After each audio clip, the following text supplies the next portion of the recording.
আসসালামু আলাইকুম। আজকে এক ভিডিওতে দুটি রেসিপি আপনাদের জন্য শেয়ার করব। আজকে শেয়ার করব মলা মাছ এবং কাতলা মাছের দুটো রেসিপি। আজ ছিল শুক্রবার, বাজার থেকে সব ধরনের মাছ নিয়ে এসেছে, সেগুলোই আজকে কিছু কিছু রান্না করে আপনাদের সাথে শেয়ার করব। যেহেতু আজকে টাটকা মাছ নিয়ে এসেছে বাজার থেকে, তাই আজকে আমি সবগুলো মাছ টাটকাই রান্না করে খাবো। আর তারপরে যখন ফ্রিজে রাখবো সেগুলো আবার আস্তে আস্তে পুরো সপ্তাহ বের করে ফ্রাই করে করে রান্না করে খাবো। তো চুলায় একটি কড়াই দিয়ে পরিমাণ মতো তেল দিয়েছি, আর এখন পেঁয়াজ কুচি এবং টমেটো কুচিটা একটু ফ্রাই করে নিচ্ছি। পরিমাণ মতো লবণ দিয়েছি, কিছু কাঁচামরিচ কুচি দিয়েছি। এই মাছগুলো সাধারণত হাতে মেখে রান্না করা যায়। আজকে আমি হাতে মেখে রান্না করছি না, পুরো 1 কেজি মলা মাছ নিয়ে এসেছিল। আমি আজকে সবটুকুই রান্না করব, কেননা ফ্রিজে মাছ রেখে খেতে আমার কাছে ভালো লাগে না। আমি এই তরকারিটা রান্না করে কয়েকটা বক্স করে রেখে দিব, তারপরে একটা একটা বক্স আমি নামিয়ে প্রতিদিন খেয়ে থাকবো বা যখন মন চায়। এখন একটু করে মরিচের গুঁড়া আর হলুদের গুঁড়া দিয়েছি তরকারির কালারটা সুন্দর হওয়ার জন্য। তেলের মধ্যে যখনই আপনারা একটু হলুদ আর মরিচের গুঁড়া দিয়ে নাড়াচাড়া করবেন, পুড়বেন না, তখন দেখবেন তরকারির কালারটা সুন্দর আসে। ঝালের হিসাব চিন্তা করে আমি আরও একটু মরিচের গুঁড়া দিয়েছি, আর এখন ধনিয়ার গুঁড়া, জিরার গুঁড়া দিয়ে দিচ্ছি। এই তো সব ধরনের মশলা দেয়া হয়ে গিয়েছে, তবে হয়তো মাছগুলো দেওয়ার পরে আমি আবারও কিছু মশলা দিব, কারণ তখন বোঝা যাবে যে 1 কেজি মাছের জন্য আমার এই মশলাটা পারফেক্ট হয়েছে কিনা। একটু আদা রসুন বাটা দিয়ে দিচ্ছি, আর এটা একটু সামান্যভাবে দিতে হবে, পরিমাণে বেশি দেয়া যাবে না। আদা রসুন বাটা আমি প্রায় সব মাছের তরকারিতেই দিয়ে থাকি, এখানেও দিয়েছি অল্প করে। আপনারাও আপনাদের ইচ্ছে অনুযায়ী বা যে যতটুকু খেতে পছন্দ করেন পরিমাণ অনুযায়ী দিয়ে নেবেন। তবে মাথায় রাখবেন উপকরণ কতটুকু সেটা সেই হিসাব করে দিতে হবে। এখন এই আদা রসুন বাটা এবং মশলাগুলো খুব ভালো মতো কষিয়ে নিতে হবে। আপনি যত বেশি কষাবেন তত বেশি কিন্তু আপনার তরকারিটা টেস্ট হবে। রান্না হচ্ছে একটা শিল্প, এটা মনের মাধুরী মিশিয়ে রান্না করতে হয়। আপনার মন যত ভালো থাকবে আপনার রান্নাগুলো তত ভালো হবে, তত বেশি সুন্দর হবে। তাই অবশ্যই আপনারা আপনাদের মনটা ভালো রেখে রান্না করার চেষ্টা করবেন। আমাদের গৃহিণীদের কিন্তু প্রতিদিন একঘেয়েমি কাজ করতে ভালো লাগে না, এটা কম বেশি সবাই বুঝেন। তো মাছগুলো আমি দেখেছেন মাথা ফেলে একদম লেজ ফেলে তারপরে পেটটা পরিষ্কার করে নিয়েছি, আর এই মাছগুলো আমি খুব ভালো করে পরিষ্কার করে নিয়েছি। সাধারণত মাছ আমি লবণ ভিনেগার দিয়ে পরিষ্কার করি, আর শেষ সময়টাতে কুসুম গরম পানি দিয়ে পরিষ্কার করে থাকি। যদি আপনারা আমার কাছে এই ভিডিও দেখতে চান যে আমি কিভাবে মাছ পরিষ্কার করি, তাহলে আমার চ্যানেলে দেখবেন মাছের একটা ভিডিও দেওয়া আছে, সেটা দেখে নিতে পারেন। এখন মনে হচ্ছে যে মশলার পরিমাণ কম হয়েছে, যেহেতু পুরো 1 কেজি মাছ আমি টমেটো পেঁয়াজ দিয়ে চটচটি করব, সেজন্য আমি আরও একটু করে মরিচের গুঁড়া, হলুদের গুঁড়া দিয়ে নিয়েছি। যাই হোক, এটা আপনাদের সম্পূর্ণ ব্যক্তিগত ইচ্ছা থেকে আপনারা দিয়ে নেবেন। মাছটা একটু কষিয়ে নিলাম, কিছুক্ষণ সময় কষিয়ে নিয়ে এবারে পরিমাণ মতো পানি দিয়ে দিচ্ছি। পানিটা এমনভাবে দিব যাতে করে আমার মাছটা সিদ্ধ হয়ে হালকা ঝোলে পরিণত হয়।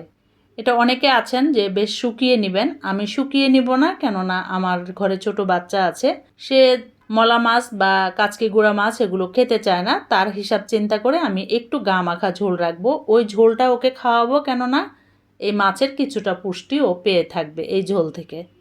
সেই চিন্তা করেই আমি এই ছোট মাছগুলো রান্না করার সময় একটু করে ঝোল রাখি।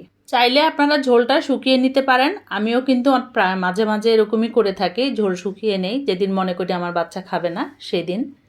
এখন কিছু কাঁচামরিচ দিয়ে দিয়েছি, দেখতেই পাচ্ছেন। আর এখন আমি ধনিয়া পাতা এই তরকারির জন্য রেডি করে নেব। আজ যেহেতু শুক্রবার অনেক কাজ ছিল, সব কাজ কিন্তু গুছিয়ে রান্না করতে পারিনি, তাই রান্না চড়িয়ে দিয়ে আরেক ফাঁকে কাজ করেছি। তো এটা হতে হতে আমি এখন ধনিয়া পাতাগুলো বেছে নেব। আর এই সময়টাতে ধনিয়া পাতা কেন জানি ফ্লেভারটা শীতকালের মতো পাওয়া যায় না, তারপরেও এসব তরকারিতে আমার কাছে ধনিয়া পাতা খুব বেশি ভালো লাগে। আমি কিছু ধনিয়া পাতা হাতে বেছে তারপর ধুয়ে নিচ্ছি, আর এখন আমি কেচি দিয়ে কেটে দিচ্ছি, দেখতেই পাচ্ছেন। ওই তো এক পাশে কাজ করছি আর এক পাশে কিন্তু আপনাদের সাথে রান্নাগুলো শেয়ার করছি। আজকে আমি এই ভিডিওগুলো লাইভ থেকে দেখাচ্ছিলাম, আবার আরেকটা ক্যামেরায় বন্দি করেছি, রেসিপি হিসাবে আপনাদের জন্য শেয়ার করলাম।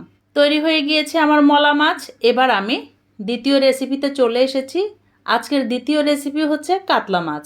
এটাও কিন্তু বাজার থেকে টাটকা মাছ নিয়ে এসেছিলো, আর মাছটা আমি ধুয়ে পরিষ্কার করে নিয়েছি। আজকে মাছগুলো ভাজবো না, কেননা আজকেই আমার বাজার থেকে নতুন এনেছে সব কিছু, তাই আমি সব ধরনের মাছ আজকে এভাবে একটু একটু করে রান্না করে খাবো। ফ্রিজের মাছ আমার কাছে খেতে অতটা ভালো লাগে না, তাই আমি শুক্রবার দিন যা নিয়ে আসে প্রতিটা মাছই কিন্তু অল্প করে রান্না করে খেয়ে থাকি। এবারে কিছু টমেটো, পেঁয়াজ কুচি এবং কাঁচামরিচ পরিমাণ মতো তেল দিয়ে আমি এই তরকারির জন্য ভেজে নিচ্ছি। তেলটা আমি যেহেতু সরিষার তেল খাই তাই গরম করে নিয়েছি। আর পেঁয়াজ কুচি, টমেটো পেস্ট এবং কাঁচামরিচ দিয়ে নিয়েছি। এই টমেটো পেস্ট কিন্তু আমি গত বছর শীতের সময় সিদ্ধ করে তারপর ব্লেন্ড করে নিয়েছি। ব্লেন্ড করে ছেঁকে তারপর আইস বক্সে রেখে দিয়েছিলাম। আর কাঁচামরিচটাও কিন্তু আমার ফ্রোজেন করা ছিল, সেখান থেকে দিয়ে নিয়েছি। আর এখন পরিমাণ মতো হলুদ, মরিচ, ধনিয়া, জিরা সব মশলা দিয়ে নিয়েছি, আদা রসুন বাটা দিয়ে নিয়েছি। এগুলো একটু কষিয়ে নিয়ে তারপরে আমি মাছগুলো দিয়ে দিব। আজকে কোনো মাছই আমি ভাজাভাজি করব না, আজকের মাছগুলো সব কাঁচা কাঁচাই রান্না করব। এখন পরিমাণ মতো লবণ দিয়ে দিয়েছি আর মশলাটা খুব ভালো মতো কষিয়ে নিতে হবে। দেখতেই পাচ্ছেন মশলা কষিয়ে নিচ্ছি, এরই মধ্যে এখন মাছগুলো দিয়ে দিব। মাছ আমি কিভাবে ধুই এটা অবশ্যই আপনাদেরকে বলেছি। মাছগুলো ধুয়ে সবশেষে আপনারা কুসুম গরম পানি দিয়ে ধুয়ে নেবেন, তাতে করে মাছের মধ্যে যে খারাপ একটা আষ্টে গন্ধ থাকে সেটা পাওয়া যায় না। সংসার পরিপাটি করার জন্য গৃহিণীর মাথায় যে বুদ্ধি সেটাই যথেষ্ট। যেই গৃহিণীর শৈল্পিক চিন্তাভাবনা যত সুন্দর, যেই গৃহিণী যত বেশি স্মার্ট, সে কিন্তু তত বেশি সংসারটা সুন্দর রাখতে পারে, তত বেশি স্মার্ট রাখতে পারে, আর এভাবে কাজগুলো গুছিয়ে করতে পারে।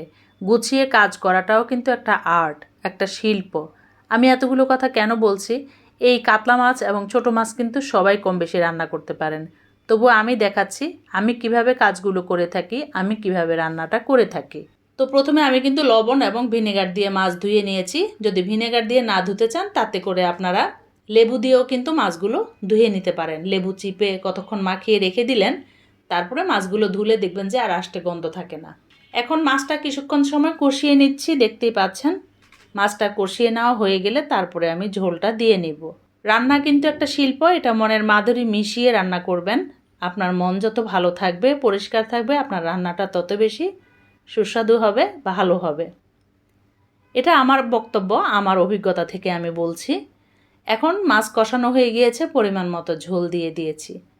এই ঝোলটা মাছটা সিদ্ধ হয়ে ঘন ঝোলে পরিণত হলে তারপর নামিয়ে নেব। এবারে এই তরকারিটার জন্যও কিন্তু আমি ধনিয়া পাতা বেছে নেব। দেখতেই পাচ্ছেন ধনিয়া পাতা বেছে আমি কুচি করে দিয়েছি, কেচি দিয়ে কাটাকাটি করে তারপর দিয়ে নিয়েছি। এখন ঢাকা দিয়ে দিচ্ছি। তৈরি হয়ে গিয়েছে কিন্তু আমার কাতলা মাছের ঝোল। আশা করি আপনাদের ভালো লাগবে। এই ধরনের আরও রেসিপি পেতে চাইলে আমার চ্যানেলটি সাবস্ক্রাইব করে পাশে থাকা বেল অপশনটি প্রেস করে দিবেন। আল্লাহ হাফেজ।